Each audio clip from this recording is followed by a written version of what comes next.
Oke, ya itu menurut Arthur Weigel. Itu kan menurut itu sama Lah cerita, kan saya abang nggak tadi udah percaya. kejar Arthur Weigel Udah. ini siapa? Saya udah Datamu kasih tahu sudah saya siapa. bantah. Ya udah Datamu sudah saya data bantah. pembantahnya mana? Kalau cuma nanya-nanya gitu. Ngapain saya mau membantah Enggak, data kalau yang cuma saya percaya? nanya-nanya gitu habis itu udah kebantah. Terus ini siapa? Terus ini siapa? Terus ini siapa? Terus nggak bisa jawab. Oh, berarti udah terbantah. Kok cara Sekarang ngobrolnya data gitu sih? 1928. Ini kualitasnya, Bang. Aduh. Begini kualitas diskusinya. Data bisa saya bantah bahwa Bang Jibril, Bang Jibril dan Bang Alif, Oi. gini aja Bang, kita tentukan tema, kita diskusi 2 lawan 2. Saya Oh, ini dengar kita- udah ditentukan temanya tadi udah. Ini lagi one on one, Bang. Ini lagi enak nih, kita nggak pakai Bang timer. Jibril temanya apa Bang? Soalnya saya dari tadi cuma Islam- nanya-nanya definisi saya dengar. Iya, saya yang dikejar mulu kan, Bang? Iya maksudnya kan gini loh Bang Jibril. Bang Jibril narasi tentang temanya, Bang Titan narasi gitu loh. Jadi nggak sibuk nanya apa ini Ya loh, itu Bang. tadi Jadi gini, sibuk banget iya, betul. Titan tadi. Terus Iya, ngejar aja dia rasanya. nanya-nanya mulu. jadi gini Alif sebentar Alif. Alif. Saya memberikan data yang kalian yakini bahwa Muhammad pagan. Itu ya kalian yakini nggak bisa kalian bantahkan. Oh, udah mau lompat nih. Paham nggak? Jangan lompat dulu, jangan lompat. Udah mau lompat nih. Enggak, Fokus saya dulu, bisa fokus. buktikan Muhammad pagan. Jadi udah mau lompat Dia nih. bebas. Bahwa Muhammad pagan. Jadi udah mau lompat nih. Muhammad Udah jelas pagan. berarti tempat Itu lahir saya Yesus yakin. ini nggak ada yang bantah ya. Nggak ada bantahan ya, lanjut. Berarti nggak ada bantahan. Dia di Bethlehem, tapi jangan kau samakan Dewa Tamus. Paham tidak? Menurut Sedangkan Arthur Weigel, itu, dia kreditannya siapa? Legitimasi dari Kristen siapa? Legitimasi dari Dewa Tamus. Dia tadi udah saya bacain kan, dia arkeolog, Bang, arkeolog. Abang tahu nggak arkeolog itu apa? Arkeolog. Sekarang saya tanya. Nah, saya tanya lagi. Siapa namanya si Tadi Arthur gua Weigel itu? ditanya mulu. Dia arkeologi pernah nggak? Sebentar.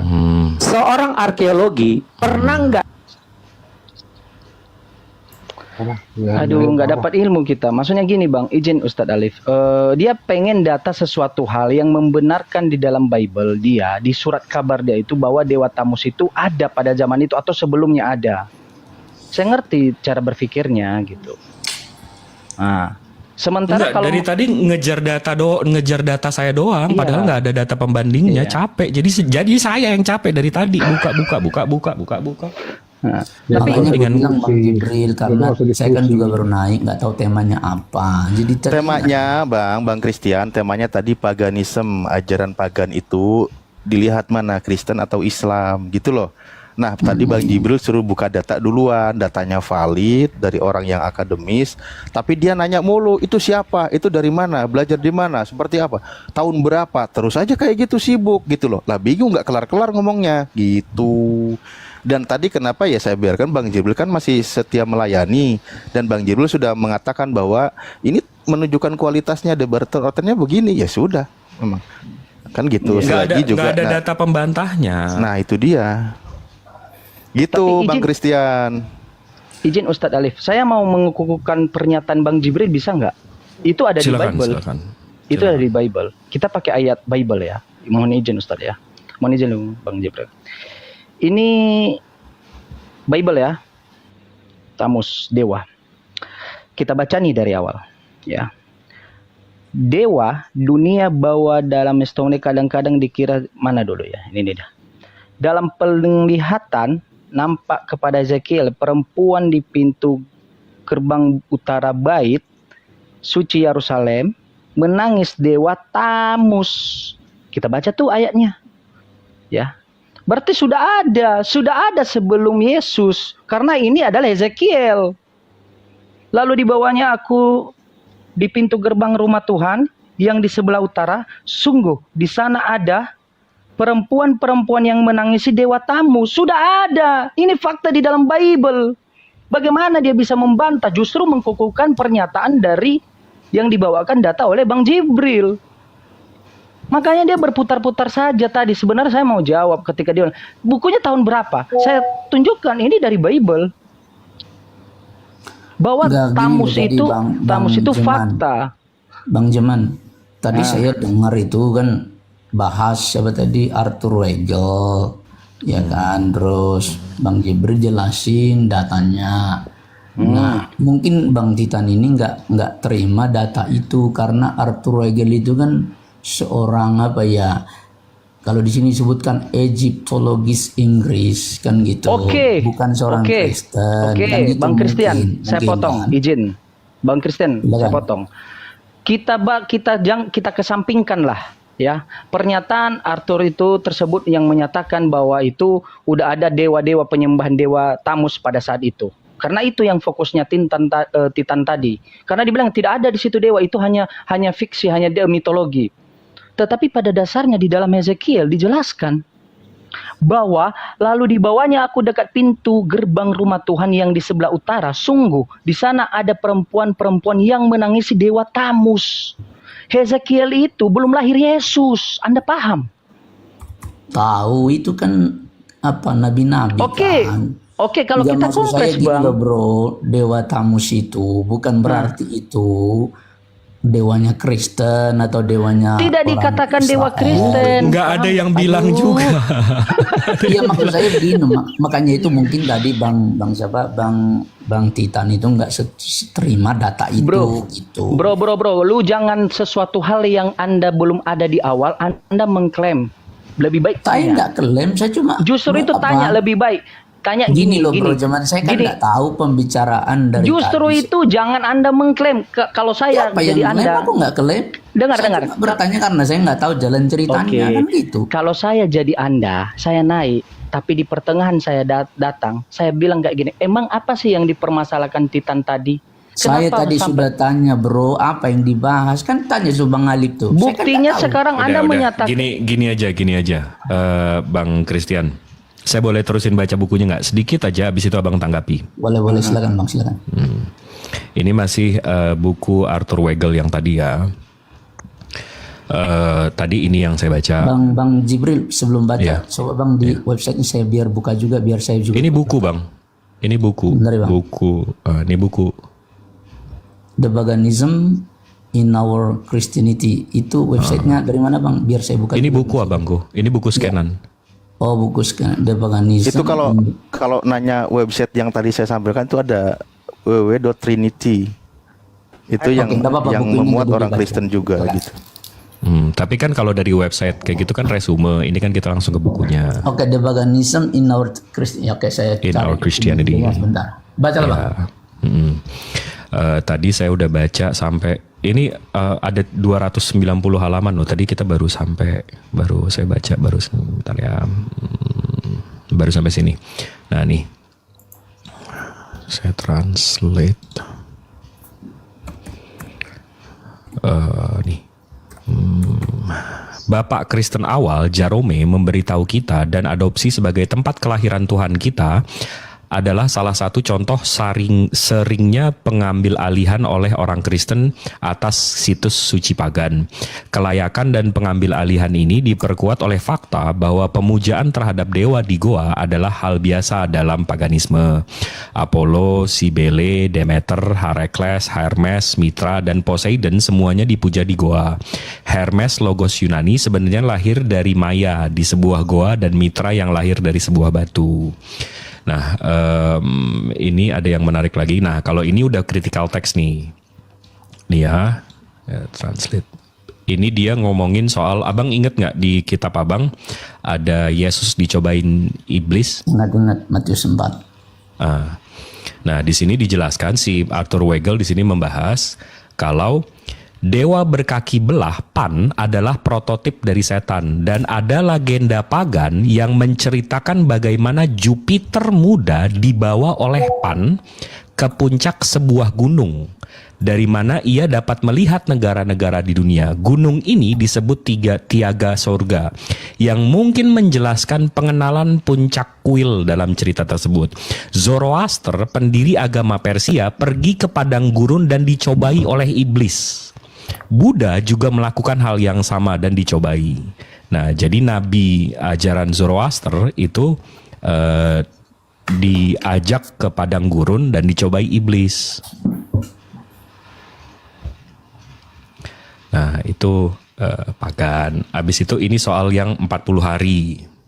Kan yang dicoba itu kan 40 hari. Ada 40 malam berkabung dalam misteri prospin yang pagan. Ada 40 hari pengorbanan dalam salam mitra Persia kuno dan seterusnya. Habis itu nah nih. Ini soal yang rubah air jadi wine. Sekarang mengenai mukjizat yang dilakukan oleh Yesus. Perubahan air menjadi anggur di Kana mungkin didasarkan pada kisah serupa yang diceritakan tentang Dionysius. Dionysius ini dewa Yunani, dewa wine ya. Siapa yang merupakan salah satu dewa paling populer pada masa awal Kristen, karena gereja telah menetapkan 6 Januari sebagai hari peringatan mukjizat tersebut, dan tanggal itu bertepatan dengan festival Dionysius, di mana perubahan air menjadi anggur diyakini sebagai mukjizat tahunan di pusat-pusat tertentu penyembahannya. Habis itu kalau mau saya berhenti kasih tahu aja bang. Nah nih, mudah-mudahan abang lagi nyari data pembantahnya. Di zaman kuno adalah kebiasaan banyak daerah bang, ya. Yang abang sampaikan dari buku itu intisarinya apa lah bang? Itu kan panjang bang, abang capek bacanya semua. Itu capek banget bang. Jadi intisarinya, makanya saya selalu berkutat dengan bang, mana sih Bible abang abad 1, abad 2, abad 3. Kenapa? Karena di abad 1, abad 2, abad 3 terindikasi banyak buku yang menjelaskan soal, ini Bang Rosrum ada di sini nih, banyak yang mengindikasikan bahwa memang ajaran abang ini kemasukan ajaran-ajaran pagan. Seperti contoh, abang tahu Saint Helena? Belum tahu belum. Oke, saya buka aja ya bang ya. Ini datanya abang bisa langsung cek sendiri nih.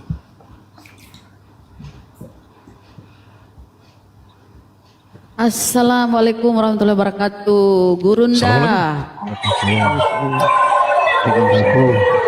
Assalamualaikum warahmatullahi wabarakatuh dan semangat sore. Waalaikumsalam teman-teman sekalian, adik-adik saya sekalian. Silakan dilanjut, saya monitor sambil mencatat. Lanjut. Jadi ke Jakartanya kapan bang? Pertengahan bulan deh, insya Allah. Bukan. Awal bulan habis Lebaran. Oh, kirain. Karena abang kemarin bilangnya akhir kan. Siap. Lebaran ternyata kita dulu. Lanjut. Siap. Nah, ini yang tadi saya jelasin ke Bang Christian. Abang udah ada belum di sini? Soal tempat lahir Yesus, gereja Nativity, tempat pilgrimage, dan rute di Bethlehem. Ini tempat lahirnya Yesus. Di sini, yang tadi saya udah tunjukin Bang. Nih, saya translate ya. Gereja Basilika asli tahun 339. Ini ditemukan oleh dan dibangun oleh Saint Helena. Ini yang tadi saya tanya sama Abang tahu Saint Helena nggak? Yang sebagian besar masih di bawah tanah. Diatur sedemikian rupa sehingga ujung timurnya berbentuk segi 8 mengelilingi dan memberikan pemandangan goa. Jadi tempat lahirnya ya. Nah, tempat lahirnya ini yang menemukan Saint Helena. Saint Helena ini penyembah Zeus sebelum dia nyembah Yesus. Nah, kalau kita ke FIRM, Fellowship of Israel Related Ministries, ini dari Departemen Israel, dan ini dia ngomongin soal tempat meninggalnya. Kan tadi tempat lahirnya. Nah, ini tempat meninggalnya. Habis itu sebentar ya. Nah, nih. Saya translate ya. Kemudian pada abad keempat, Ibu Konstantinus, Helena lagi nih Bang, datang mencari tempat itu. Hasilnya ia memerintahkan pembangunan gereja di sekitar lokasi ini. Meskipun ada banyak perdebatan tentang misi dan tujuannya, gereja bergaya Bizantium di abad keempat yang umum dibangun di sini dalam bentuk salib. Jadi tempat lahirnya Saint Helena abad 4, tempat meninggalnya Saint Helena abad keempat. Habis itu kita ke CERC, Catholic Education Resource Center. Ini Bang Rosrum tahu nih pasti, Catholic Education Resource Center, CERC. Nah, di sini dia membahas Saint Helena sering digambarkan sedang memegang salib Karena tradisi mengatakan bahwa ia menemukan salib yang sebenarnya di Yerusalem. Sebelum membahas lebih jauh, beberapa informasi latar belakang diperlukan. Nah, ini lukisan Saint Helena. Nah, jadi di sini diceritakan, ini panjang, agak panjang. Jadi di abad keempat, Bang, Saint Helena ini dia yang melegalkan ajaran Abang Kristen. Di tahun 312, dia juga yang menemukan tempat lahir Yesus, dia juga yang menemukan tempat meninggal Yesus, dan kebetulan sekali sebelum dia meninggal, kitab Abang keluar kodeks tertuanya, yaitu Sinaiticus dan Vaticanus. Nah, jadi kan kita tadi membahas soal Islam dan Kristen, yang mana yang pagan. Nah, kalau kita lihat dari sejarahnya, selama Bible abad 1, abad 2, abad 3 nggak ada, berarti secara sejarah agama Abang ini datang dari Saint Helena dan Konstantin, yang notabene-nya sebelum mereka beragama Kristen, mereka adalah pure 100% pagan. Begitu Abangku. Kalau ada data pembantahnya atau ada ininya, tanggapannya silakan. Ya itu kan tulisan Bangnya. Jadi saya saya tetap data saya A1 yaitu kitab suci. Ya, data A1 itu adalah menurut saya data primer yang tidak bisa dibantah. Boleh saja nanti orang lain juga mencatat begini, mencatat begitu, karena orang banyak kan juga melakukan penelitian tapi tidak tahu penelitiannya seperti apa. Jadi tetap saya tolak data itu, Bang. Kenapa saya tolak? Karena memang data yang saya percaya adalah data primer. Data primer itu apa? Yaitu kitab suci itu sendiri. Kan Bible-nya abad keempat, Bang. Gimana, Bro? Kan Bible-nya, Gospel-nya, perjanjian barunya onwards, kan abad keempat, Abangku. Iya, makanya tetap maksud saya, apapun tulisan itu, kalau itu bukan tulisan yang betul-betul berbasis dengan kitab suci, saya tetap tidak terima. Oke. Saya mungkin juga sama dengan Abang juga kan, kalau ada data di luar Quran, apa Abang percaya juga? Ya, lihat dulu datanya dari mana. Nah, ini saya punya data Bang. Abang percaya nggak data ini kan gitu? Oke, silakan. Ini data tentang Islam, ya kan? Nah, ini bukunya. Saya kira Abang pasti tidak percaya buku ini, gitu kan? Coba. Tapi nggak tahu. Coba dulu ya, bentar ya. Ini Bang. Ini penulisnya bukan orang Kristen, tapi Islam. Namanya Dr. Amin Riyad La'ribi, ahli sejarah. Ini Bang ya. Ya, saya tahu tuh bukunya. Bukan buku ditulis siapa, tapi orang Islam nih, ya. Saya tahu bukunya. Dicek. Coba Bang dicek. Saya tahu bukunya. Nih, tulisannya adalah Nabi Muhammad menurut Zoroaster. Yes. Menguak nubuat tentang Nabi akhir zaman dalam kitab suci agama Samoa kuno Persia. Nah, di sini Bang, cuma kalau kita baca lebar begini, panjang begini, ya kan, lama waktunya. Tetapi di sini Bang, Zoroaster itu apa? Nih coba ya. Zoroastrianism adalah salah satu agama Persia yang paling terkenal dan penting dibahas dalam studi perbandingan agama. Peradaban Persia yang besar telah menerapkan Zoroastrisme selama 1000 tahun, dan agama ini dikaitkan dengan seorang pria bernama Zarathustra, di mana orang-orang Majusi dan ulama mereka serta kelompok Zarathustra. Iya, cendekiawan dan sejarawan Muslim, ya, dan Barat menyampaikan bahwa dia adalah seorang nabi yang membawa ajaran tauhid dan monoteisme. Dari sini Bang, bahwa Zarathustra inilah yang mengajarkan tauhid dan monoteisme. Ternyata kalau di sini saja kita lihat nih, ini sudah berbeda dengan Quran. Karena Quran yang mengajarkan tauhid kan Nabi Muhammad, Nabi Muhammad. Tapi di sini dikatakan seorang nabi yang membawa ajaran tauhid itu adalah Zarathustra. Dan ini oleh karena subjek Zoroastrianisme. Enggak, Zarathustra itu nama Tuhan, Bang. Zarathustra itu nama Tuhan. Coba Bang dilihat lagi ya. Selama 1000 tahun ada agama ini dengan seorang pria bernama. Masa Tuhan pria Bang? Gimana sih Bang? Oh iya, nama-namanya Zarathustra. Dan ulama mereka serta kelompok cendekiawan dan sejarawan Muslim Barat menyampaikan bahwa dia adalah seorang nabi. Tuh. Ya, yang membawa ajaran tauhid dan monoteisme. Jadi ternyata ajaran tauhid itu bukan ajarannya Nabi Muhammad, tapi ajarannya ini. Ini gimana nih Bang? Apa Bang terima data ini? Oke, boleh boleh saya bantah Bang? Silakan Bang, silakan. Kan gini kan kalau diskusi kan gini Bang, abang apa namanya, buka data yang agak menyerang, habis itu saya buka data yang membantah, betul nggak? Silakan Bang, silakan. Boleh ya? Boleh ya? Boleh Bang. Oke. Soal Islam itu Zoroaster atau bukan? Jadi kalau kita buka datanya, ini dari Springer's Nature Link. Ini ada paper di sini, bisa di-download PDF-nya. From Polytheism to Monotheism, Zoroaster and Some Economics Theory. Jadi di sini ada paper, isinya abstract. Ini bacaannya panjang banget. Tapi kalau di sini saya search aja ya, karena papernya panjang banget nih. Iya, Bang. Sama dia udah kayak Silakan. buku juga. Sebentar ya. Saya buka aja, bentar.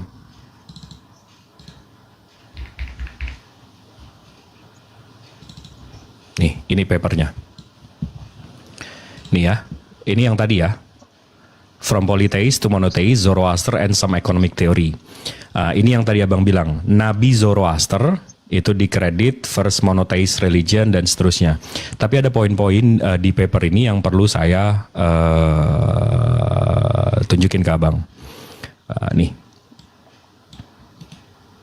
saya translate. Era kekaisaran meredup pada jatuhnya kekaisaran Sasani ke tangan penaklukan Muslim pada abad ke-7 Masehi. Sejak saat itu dalam panjangnya masa penindasan dan kemunduran hingga hari ini. Jadi agama Zoroaster ini, dia itu justru Islam yang menghancurkan atau menghabisi. Karena dia Sasanian dan Iran. Nah, tapi kalau kita bisa lihat, apa sih apa sih isinya agama Zoroaster ini? Sehubungan dengan tanaman dan hewan yang sangat kontras dengan agama lain yang penuh dengan aturan kesucian seperti Yudaisme dan Islam. Zoroastisme secara umum tidak memiliki larangan makanan. Nah, jadi kalau ajaran yang nggak ada larangan-larangan makanannya, nah itu berarti dari sini, dari Zoroaster. Habis itu dari sini juga, nah nih. Berarti oten ya, ada larangan makanannya. Udah, jangan gitu. Untuk mengukuhkan doktrin teologis dan etisnya, Zoroaster mempertahankan tetapi sekaligus mereformasi observasi tradisional. Pertama, ritual harian besar atau yang namanya yasna dipastikan sebagai fundamental, tetapi meskipun masih berpusat pada persembahan kepada air dan api, sekarang didedikasikan kepada ini nama Tuhannya, Ahura Mazda. Dan 6 Amesas Pentas. Amenas Pentas ini artinya Tuhan kecil. Jadi ada Tuhan besar, habis itu ada Tuhan kecil. Jadi agak lain kalau abang bilang Zoroaster itu monoteis, karena monoteis itu Tuhannya satu. Sementara mereka itu Tuhannya ada 7. Satu Tuhan besar, habis itu ada 6 Tuhan kecil. Habis itu mereka juga kenal yang namanya priest. Priest itu apa ya? Zoroastrian priest, pendeta Zoroaster. Jadi mereka juga kenal yang namanya pendeta. Jadi di Zoroaster ini memang ada pendeta-pendetanya. Ini poin-poinnya ya, tanggung jawab pendeta-pendeta Zoroaster. Melaksanakan upacara yasna harian yang dalam bentuk yang berkembang memakan waktu sekitar 2 jam. Ini poin satu lah. Yang kedua, melaksanakan layanan untuk masyarakat pada saat inisiasi pernikahan dan kematian serta pada acara keluarga khusus. Itu pendeta mana tuh, agama mana tuh yang melakukan ini. Melaksanakan layanan ritual untuk komunitas pada 7 perayaan besar. Mengelola Barashnum, ini acara dia. Ritual pemurnian, ini kayak, jadi Zoroaster ini juga ada yang apa namanya, yang percik-percik tuh yang dicelup-celup. Dia juga ada yang kayak gitu. Nah tapi yang ini Baptis ya, kayak baptis. Iya betul, dari baptis. Ini. Nah, jadi sejak zaman prasejarah, ini kita Abang ada pembantahnya, silakan Bang. Kalau Iya, belum sih, tapi Saya lanjutin dulu. Tadi kan saya masih sedikit tuh ya Bang. Biar selesai dulu Bang, biar kamu tadi ngomong juga, biar selesai dulu Aki, selesai Enggak, dulu. sebenarnya saya tadi Ini kan keren belum ini loh. selesai. Baru satu paragraf saya baca tadi kan. Bang Jibril kan sudah banyak tuh. Boleh nggak saya lanjutin? boleh bacaan? boleh dong. Oke. Baik, ini loh Bang. Ini bantahan untuk data Abang tadi. Nih. Hal penting kedua adalah membuktikan bahwa sifat-sifat Nabi Muhammad tertulis dalam buku Zoroaster tuh. Ya. Ya, Zoroaster ini Majusi. Jadi apa yang mencegah orang mukmin untuk meneliti subjek ini, belajar lebih banyak tentang bukti dan indikasi yang menunjukkan fakta ini. Jika kita membuktikan bahwa Nabi Muhammad telah diberitakan dalam kitab-kitab orang Majusi sebelum Islam tuh, maka ini merupakan kesaksian dari luar Islam tentang kebenaran Nabi terakhir ini dan dakwah beliau. Dan inilah merupakan undangan terbukti dari kitab-kitab non-muslim kepada non-pengikut agama ini, dimulai dengan Zarathustra dan agama-agama lain untuk percaya bahwa Nabi besar ini dan untuk mengikuti apa yang diwahyukan kepada beliau dari Tuhan mereka. Jadi di sini sebelum Islam ada, sudah ada ya yang membuktikan bahwa Nabi ini telah diberitakan dalam kitab orang Majusi. Iya, yang nubuatan bernama- lah. Kenapa? Ini Nubuatan perasaan- lah. Enggak Iya, ada tapi nyerangnya sudah sama dibahas Rasulullah di ini. sini. Mungkin Jadi- nanti Gurunda masuk juga ya, Bang. Iya. Jadi sebelum Islam ada, terkait dengan Nabi Muhammad sudah disampaikan di dalam Zoroastrianisme ini atau Majusi ini, ya kan? Apa itu artinya? Jadi informasi yang ada dalam Islam ini kutipan dari sini. Itu di mana Bang? Ini tadi nomor halaman 3 masih buku yang sama. Enggak, karena bukan kok Abang tiba-tiba lompat ke situ. Lah iya kan. Karena di kitab suci orang Hindu Kalau juga saya ada. baca semua Bang, ini banyak sekali. Bukan. Bang. Saya ambil yang intinya aja Bang. Di kitab orang Hindu juga ada Nabi Muhammad ini apa segala macam, bukan berarti ini enggak Iya maksudnya relevan ke Bang, sana. Abang tadi Oke, boleh saya bantah dulu deh. Boleh saya bantah nggak? Habis itu terserah sih. Bang ke-mute itu Bang. Saya mau nambahin dikit. Bang Jibril dulu nggak apa-apa kan? Iya. Enggak, Bang Rosrum silakan. Iya gini, jadi yang dimaksud dengan Bang Christian ini itu kita pun terpengaruh dengan kaum Zoroaster ini kan kaum Majusi ya. Mereka itu memang rata-rata menguasai bahasa Aram atau bahasa Arab Majusi ya gitu. Nah, memang kaum Majusi itu sejak zaman pra Al-Masih, pra Isa itu juga orang Majusi ini juga punya seperti nubuatan-nubuatan. Jadi di pelajaran kami di kekatolikan itu kalangan-kalangan Zoroaster Majusi ini sebenarnya sudah ada kaumnya gitu. Mereka terpecah menjadi dua. Ada yang masih mempertahankan monoteis dan ada yang sudah terpecah, misalkan di Perjanjian Lama mereka membuat patung lembu emas dan segala macam. Jadi di zaman-zaman Perjanjian Lama itu kaum ini itu sudah ada itu di dalam gereja Katolik, dalam buku-buku sejarahnya. Kita bisa ke perpustakaannya. Itu dulu sih. Jadi mungkin Bang Christian juga perlu mengkorelasikan ke sana karena apa? Waktu Isa lahir atau Yesus lahir itu juga ada orang Majus yang datang. Dan itu kesalahan itu dibantah oleh Bapak Gereja sekarang bahwa tentang orang Majus datang itu posisi Yesus usia berapa. Dan ini masih diperdebatkan sampai dengan sekarang. Akhirnya pergeseran kan di tahun 2004-2006. Terima kasih. Oke, saya sambung mulai ya. Wah, mantap. Ini saya mau membantah yang Bang Christian tadi bilang soal monoteis. Sebenarnya tadi saya udah tinggal dikit lagi sih. Ini di discussions and conclusions, pembahasan dan kesimpulan. Di sini dibilang, ini soal Zoroastrianism ya. Dua isu telah lama menyulitkan untuk mengidentifikasi Zoroastrisme sebagai monoteis sejati, keberadaan dewa-dewa yang lebih rendah dan dualisme. Jadi, Zoroastrism ini, atau Zoroaster, itu bukan monoteis pure, tapi dia punya dualisme. Ya, Itu satu. Habis itu kita ke Alkitab Sabda. Ini yang Bang Rosrum bilang tadi. Seorang nabi di Persia yang diperkirakan mati tahun 551 sebelum Masehi, walaupun beberapa ahli memperkirakan jauh lebih dari itu, menyembah ilah Ahura Mazda. Agama yang didirikannya itu dualis. Jadi agamanya nggak monoteis ya, dualis. Jadi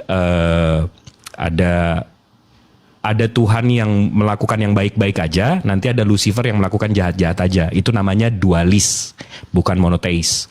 Dengan kepercayaan kuat sebagai setan, suatu kuasa kejahatan, dan kepada malaikat. Dikemukakan bahwa agama ini berpengaruh atas Yudaisme dalam 2 abad terakhir. Nah, ini yang tadi Bang Rosrum bilang. Dalam kitab Daniel dan tulisan-tulisan tertentu, apokrifa dan pseudogrifa, orang Majus dari timur yang katanya datang mengunjungi bayi Yesus di Matius 21. Kemungkinan adalah ahli-ahli perbintangan dengan hubungan kepercayaan Zoroaster. Ini dari Alkitab Sabda.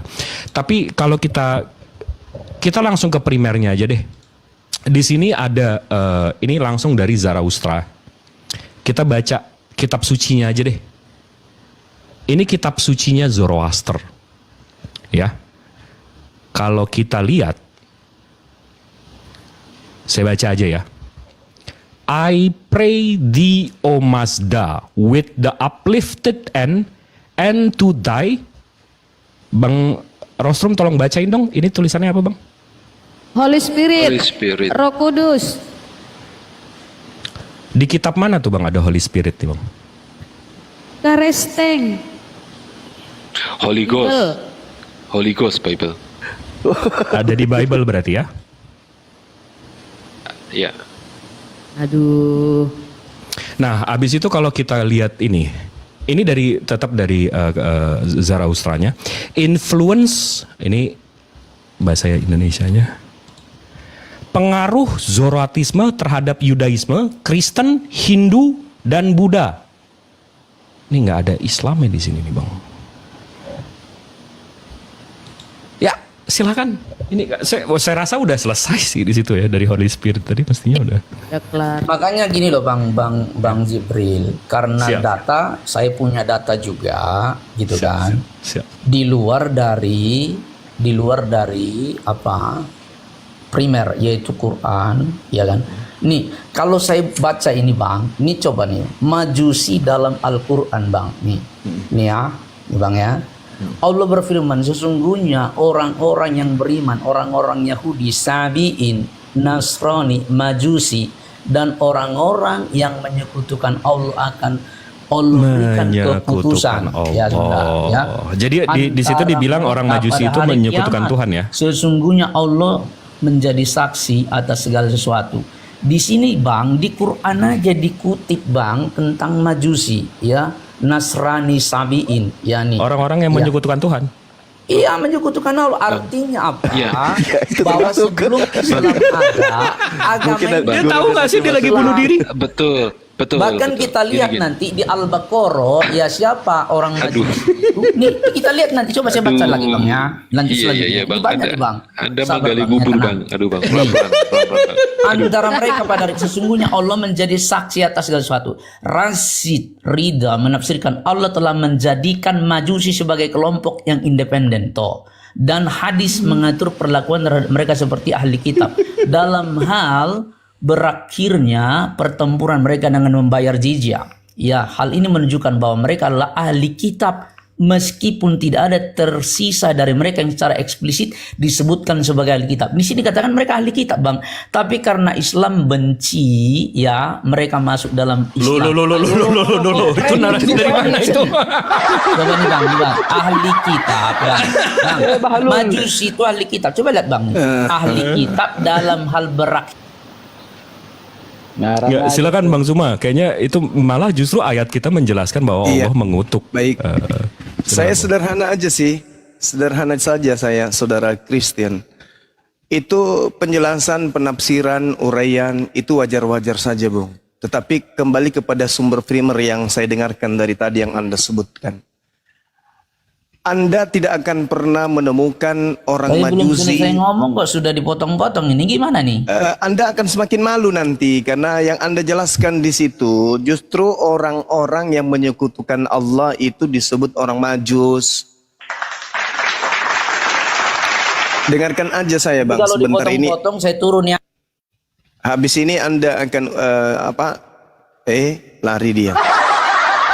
Secepat kilat sebisa mungkin. Udah gemetar duluan. Jadi orang Majus ini tidak ada yang datang kemudian menyembah Nabi Muhammad seperti yang mereka ramalkan, seperti yang mereka tunggu. Itu tak ada.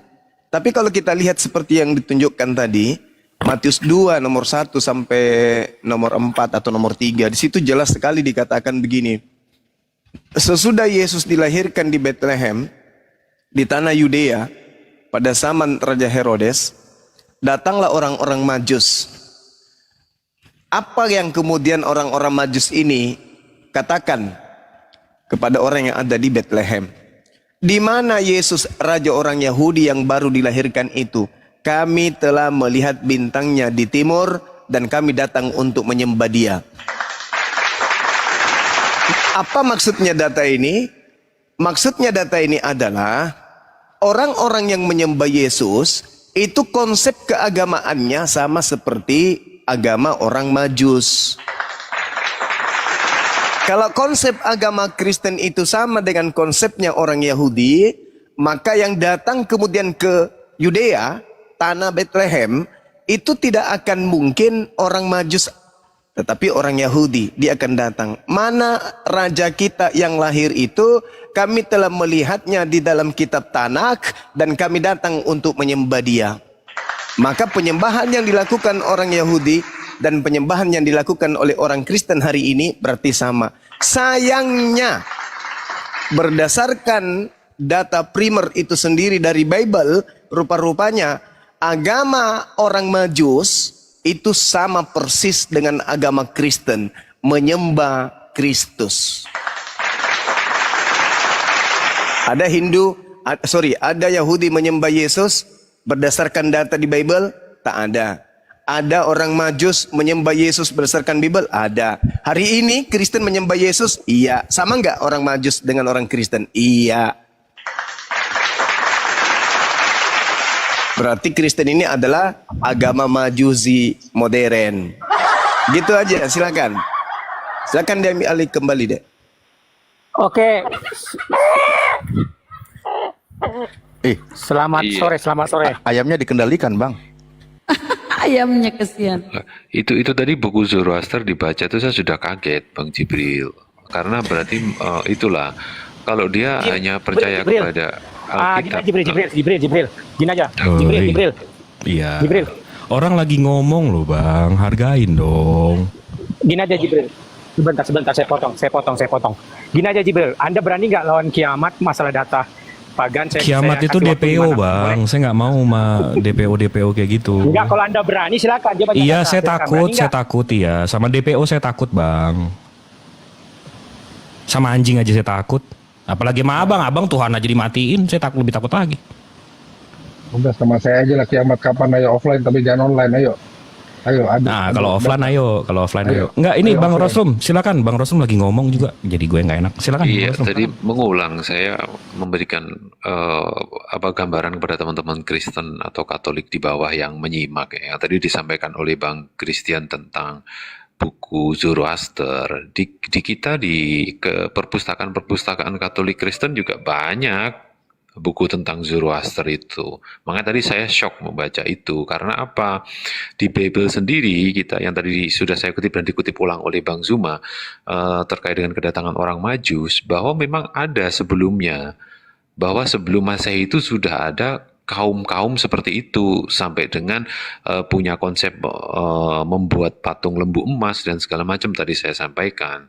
Nah, akhirnya kekristenan kita itu terbawa oleh salah satu budaya-budaya atau pendapat atau ritual-ritual dari kaum-kaum Zoroaster tersebut. Itu sih yang ingin saya jelaskan. Saya sebenarnya ingin motong, ingin memberhentikan. Karena kalau enggak, itu nanti balik. Sedangkan di kita aja, itu perlu direvisi itu. Kedatangan Majus, ketemu Yesus itu, gitu loh. Nanti Dan sekarang konsep Zoroaster pendeta pun tadi berubah. saya udah tunjukin Zoroaster itu ada pendetanya. Habis itu dia nggak monotheis pure, dia dualism. Habis itu dia nggak ada larangan makan. Habis itu kitab sucinya Tuhannya 3, ada Holy Spirit. Mestinya di situ udah tahu sih Bang, maksudnya akuilah. Mau gimana? Tapi Bang Rostum izin Bang Jibril ya.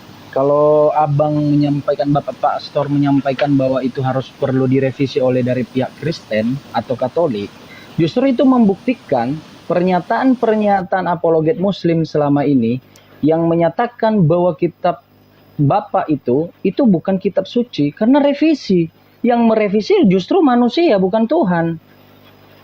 Itu lebih rancu lagi tuh Pak Rostum. Itu membuktikan bahwa kitab Bapak itu tidak otentik sebagai firman Tuhan, tetapi kitab revisi. Kira-kira gimana tanggapannya Pak Rostum? Ya, memang ada beberapa kita mengalami revisi ya. Dan kita memang ketinggalan jauh dari bahasa asli, karena bahasa asli itu yang memiliki adalah teman-teman dari Katolik, dan itu tidak bisa asal dikopi, diperbanyak ya. Itu hanya rohaniwan yang khusus gitu. Ya kami mengakui memang itu kalau dari sisi akademisi ada beberapa hal yang ada catatan-catatan yang memang itu ada penambahan dan pengurangan. Kemudian ada pembaharuan bahasa. Jadi gitu, berdasarkan konteksnya itu pembaruan bahasa. Itu kami mengakui di akademis itu kami mengakui akan hal itu. Makanya kami kalau di akademis itu menyebutnya adalah buku karangan siapa, ditulis oleh siapa, ini pengaruhnya apa, kayak begitu Bang. Jadi dengan tidak mengurangi rasa hormat. Siap ya, Bang Rostrum. Ya, nanti lanjut ya. Terima kasih ya. Untuk moderator silakan bantu naikkan teman-teman Kristen yang pasti yang siap mental ya. Jangan baru dengar suara Gurunda udah tiba-tiba langsung ciut turun gitu. Ya, silakan teman-teman Kristen, ada 2 slot untuk teman-teman Kristen untuk berdiskusi baik-baik dengan Gurunda. Silakan Bang Rostum, tadi apa? Sedikit lagi. Ya, itu tadi langsung saya sebenarnya mau menyampaikan ya contoh yang jadi pembahasan di 5-6 tahun terakhir tentang pertemuan orang Majus melihat bintang di timur dan bertemu dengan bayi Yesus. Itu menjadi koreksi hangat sampai dengan sekarang, dan ini sudah tahun ke-6. Cuma saya nggak mau nyebut di sini. Tapi kalau teman-teman Kristen mau, kita buka. Kalau perlu kita bisa chatting atau kita bisa bikin yang tertutup untuk internal Kristen gitu. Itu membuktikan, dan ini teman-teman di bawah Kristen bisa cross check kan. Betul enggak ada perubahan khotbah di hari Minggu terkait dengan Natal? Pasti ada. Ya, 15-20 tahun yang lalu dengan sekarang pasti berbeda. Itu aja clue-nya. Terima kasih, Bang. Oke, terima kasih. Ada yang baru naik, Drak? Dari Jumatan apa mingguan? Oh, jauh dari perangkat kayaknya.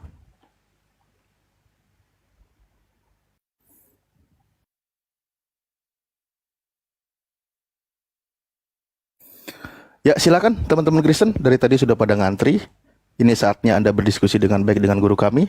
Ya, yang siap mental ya, yang siap mental. Yang pasti dan siap otaknya juga dilas, karena ini benar-benar diskusi untuk mengedukasi. Jangan sampai bocor terus. Tadi agak kesel sih, maksudnya dia keburu pakai emosi. Karena Bang Rostrum, ini saya bisa bukain ya data sekarang sedikit aja Ustadz kalau boleh. Ya. Bang Rostrum, di sini ada buku namanya The Najote Ceremony of the Pharisee. Jadi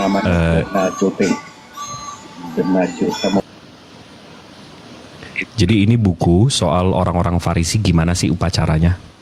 Nah, di sini bukunya, Bang. Nah, di sini dibacakan gimana cara melakukan ini apa nih, Bang?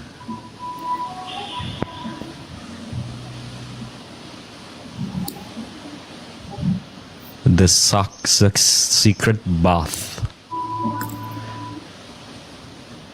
Jadi Zoroaster atau orang Majusi, ini kitab mereka nih untuk celup-celup. Oh, Bang. tadi saya mute. Oke, lanjut aja Bang. Nah, ini kitab mereka untuk pembaptisan, Bang. Ini dari bukunya The Najote, Ceremony of the Pharisees. Dan kalau kita search aja The Najote ini, nih, kita search aja sedikit, habis itu image. Nah, ini Bang, pembaptisan. Nah, ini dari Zoroaster. Ini gara-gara tadi tuh Bang Christian itu. Makanya saya lagi ini, tapi dia udah keburu emosi sih, jadi saya belum keluar semua muntah saya.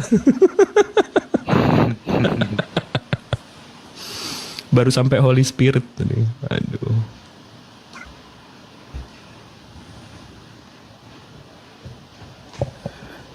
Ya, silakan teman-teman Kristen yang tadi mengantri, saatnya Anda berdiskusi dengan baik, siapkan mental sehatnya. Ya, jangan sampai gemeteran, baru aja narasi Gurunda udah mental. Oke, silakan kita diskusi baik-baik. Bang Rostum sudah siapkan mentalnya. Ketika Bang Rostum berusaha berpikir walas, malah dituduh Muslim bayaran. Aduh, nggak beres juga ini Oten di bawah. Susah juga. Enggak, ya. berarti bagus Ustadz. Berarti yang sopan-sopan itu Islam. Oh gitu ya? Iya, gitu jadi yang sih. santun-santun. Jadi kalau santun, oh Islam kamu. Berarti Muslim santun-santun dong. Iya, betul-betul.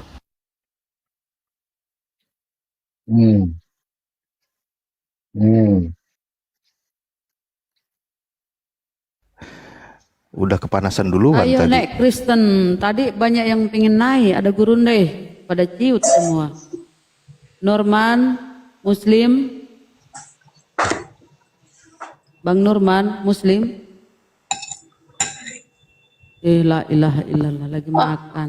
Assalamualaikum warahmatullahi wabarakatuh, Ibu. Dan gurunda-gurunda Waalaikumsalam warahmatullahi juga wabarakatuh. host, terima kasih sudah dinaikkan. Saya masih belajar jadi ikut menyimak aja dulu. Oh iya. Kita Ya. turunkan ya Bun ya, Mbak ya. Oke, baik, terima kasih. Kasihan, kan belum selesai ngomongnya.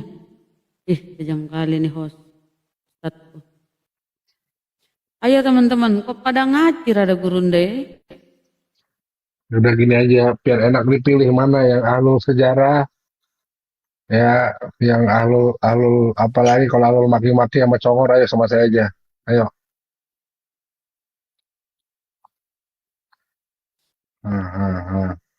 Nah, berarti kalau kita sedikit ke pagangan ya. Itu Hindu itu pagan. Itu Hindu dengan Trimurti, dengan ajaran inkarnasi. Kok mirip-mirip ya di Kristen? Kalau orang Hindu, saya kebetulan punya rekan bisnis kerja ini apa segala macam, orang Hindu sama Buddha, mereka nggak marah Bunda dipanggil pagan, karena yang Hindu aja Tuhannya 3.000 kan. 3.000 banyak kali ya. Berarti kalah dong Kristen ya, cuma 3. Oh, makanya saya takut sama mereka. Tadi kalau saya takut nanti itu ini dikeroyok. Tuhannya aja rame banget. Itu Tuhan apa boyband? Rame amat. Mungkin Tuhan-Tuhan kecil ya. Aduh. Dan mereka nggak marah dipanggil pagan karena memang mereka menyembah alam. Ya kalau kita lihat ya Bang Rostrum, izin boleh bertanya sedikit Bang ya. Kenapa di gereja Katolik itu banyak berseliuran patung Bang? Apa itu mengindikasikan memang pagan? Silakan Bang. Patung itu kalau dari versi kami kan sebagai ilustrator aja, sebagai ilustrator untuk Maaf Bang Rostrum. Devosi gitu ya. Bang Rostrum, sebelum Bang Rostrum menjawab, abis ini Bang Rostrum yang jawab. Jadi Bunda, kalau dari segi pagan, mereka akan menjawab, oh enggak, kita enggak menyembah berhala itu. Itu hanya simbol, itu hanya instrumen kami untuk mendekatkan diri sama Tuhan kami. Itu jawabannya. Nah, silakan Bang Rosrum, apakah jawabannya sama? Silakan. Ya, terima kasih untuk juru bicara yang baik. Silakan Bang Rosrum. Ya betul, ilustrator kan itu sebagai media untuk bagaimana kita bisa berdevosi. Istilah bahasa kami adalah berdevosi untuk membuat pikiran ini bisa berkonsentrasi kan begitu. Dari Bang Jibril tadi sampaikan. Ya memang itu kalau kami ya dari internal kami seperti itu. Tapi Bang, kalau kita ke Bible ya, Bunda, bagaimana Yesus sebelum itu- masuk Bunda, izin disapa dulu tamunya Bunda. Oh, Tandut. Selamat sore Tandut. Kristen? Tandut. Bang Tandut. Weh Bang. Tapi Yesus nggak pakai ini ya Bang ya, media ya. Kalau dia berdoa, dia bersujud, nggak pakai media ya, beda ya Bang ya sama Kristen. Ya Aduh lagi si Tandut. itu dia. Maksudnya Bang itu dia. Ya Bang kan Rostrum ini juga. berbeda gitu. Iya, saya sekarang berhati-hati ini, saya sudah dituduh ini tuh yang chat itu terlalu keterlaluan juga. Abangnya harus agak kasar Bang, biar nggak dituduh Muslim Bang. Abang mesti ke Kristen-Kristenan Bang. Iya Bang. Padahal sudah sampai sekarang sudah masih kan? Masih. Aduh. Iya, Cuman teman-teman ini nggak bisa membedakan, saya bicara dari sisi sejarah gitu, dari sisi sejarah itu mungkin teman-teman saya memahaminya berbeda di situ dan mereka langsung pada dogmanya. Gitu Gak sih. apa-apa teman-teman, kita gali pemikiran atau pikiran Bang Rostrum ini yang jujur. Jadi Oten jujur loh. Dia Oten tapi jujur, tapi tetap Nggak, Bang Oten Rostrum, ya, teman. Bang Rostrum mesti ini tantrum dikit. Jadi jadi orang mikirnya oh ini Kristen juga gitu. Napi, narapidana naik. Napi, Iya, halo, selamat sore. Kristen Muslim Bang. Puji Tuhan, 100% Kristen. Oh silakan Bang, itu Saya yang kami punya teman tunggu-tunggu, ini. Bang. Ya, jangan diturunkan ya Bunda, teman saya Iya ini. iya. Oh iya Bang. Silakan. Lagi nyimak aja nih. Lagi nyimak. Ya silakan, mungkin ada yang mau disampaikan, diskusi sama guru kami di sini, banyak guru kami, ada guru kami juga, silakan. Judulnya Kristen sama dengan pagan itu, coba biar saya paham. Silakan Gurunda, Tabe. Ya, baik.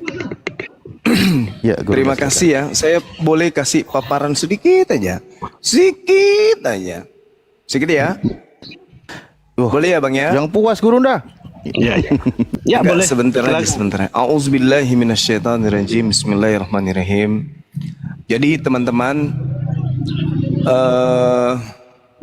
jauh sebelum agama Kristen ini menjadi agama resmi Kekaisaran Romawi, kita tahu bahwa masyarakat Romawi kuno itu pada mulanya memiliki aliran kepercayaan berupa animisme.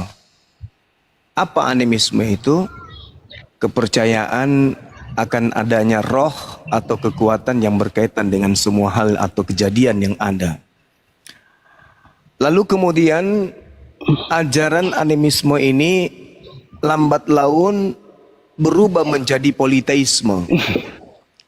Apa politeisme itu? Percaya bahwa segala yang ada di bumi ini ada kemudian apa istilahnya itu, pneuma atau roh-roh atau dewa-dewa atau teos-teos yang mengatur kemudian, tak terkecuali tentang hidup seperti soal cinta, cuaca, urusan pertanian dan seterusnya. Nah, berkembangnya politeisme yang tadinya adalah animisme dalam masyarakat Romawi itu tidak lepas dari pengaruh besar daripada orang-orang Yunani atau bangsa Yunani. Kenapa demikian? Karena kondisi geografis yang sangat memungkinkan antara budaya yang ada pada pengajaran orang-orang Yunani itu secara geografis berpengaruh kepada masyarakat Romawi. Jadi ada pertukaran kebudayaan, ada pertukaran keyakinan. Nah, inilah kenapa kemudian dewa-dewa dalam kepercayaan Romawi itu memiliki adanya kesamaan atau kemiripan mitologi Yunani. Misalnya yang tidak asing kita pelajari dari SD atau SMP kita tentang Jupiter yang memiliki kesepadanan dengan Zeus atau Hela, Juno, kemudian Minerva dengan Athena. Nah, lalu kemudian saudara-saudara, selain pengaruh dari Yunani, daerah-daerah yang ditaklukkan kemudian oleh Kekaisaran Romawi itu berpengaruh dalam perkembangan dewa-dewa mereka. Makanya dewa-dewa kepercayaan Romawi ini itu sangat banyak.